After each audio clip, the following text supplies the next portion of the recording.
अस्सलामु अलैकुम वरहमतुल्लाहि ताला वबरकातुहू।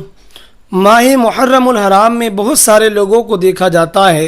बहुत सारी जगहों पर ये देखने में आया है कि लोग मातम करते हैं, नोहा करते हैं और साथ ही बहुत सारे लोगों को देखा गया है कि वो अपने सीनों को कूटते हैं, सीना कूबी करते हैं, जिसकी वजह से कि उनके सीनों पे बरम आ जाता है।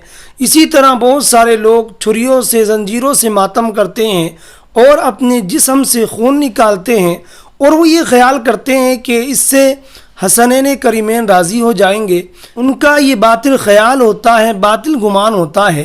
हालांकि हकीकत ये है कि इस महीने के अंदर नोहा करना, मातम करना और इसी तरह से जंजीरों से, छुरियों वगैरह से अपने जिस्म को, अपने सीनों को छलनी करना, ये सब नाजायज़ व गुनाह हैं, ये सब खुराफातें हैं। शरीयत इसकी क़तअन इजाज़त नहीं देती है।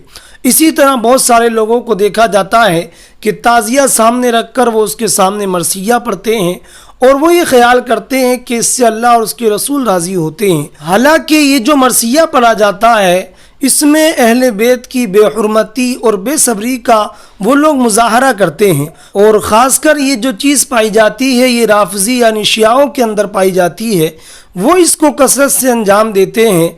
लेकिन उनको देखकर हमारे बहुत सारे अहले सुन्नत के भोले भाले लोग, भोली भाली आवाम, उनको देखकर वो ये काम अंजाम देने लगते हैं, ये सारे काम करने लगते हैं। तो आप यहाँ पर सीधी बात जहन में रखें कि ये सारी की सारी खुराफात हैं और ये काम सारे नाजायज़ व गुनाह हैं। इनसे अल्लाह और उसके रसूल राज़ी नहीं होते हैं, बल्कि आप ऐसा काम कीजिए जिससे कि अल्लाह और उसके रसूल राज़ी होते हैं। तो उम्मीद करता हूँ इस वीडियो के ज़रिए जो कुछ मैंने बयान किया वो आप समझ गए होंगे। तो गुजारिश करता हूँ कि अगर आप चैनल पर नए हैं तो इसको सब्सक्राइब कर लें और वीडियो को ज़्यादा से ज़्यादा शेयर करें। मिलते हैं किसी अगली वीडियो के अंदर, तब तक के लिए खुदा हाफिज़।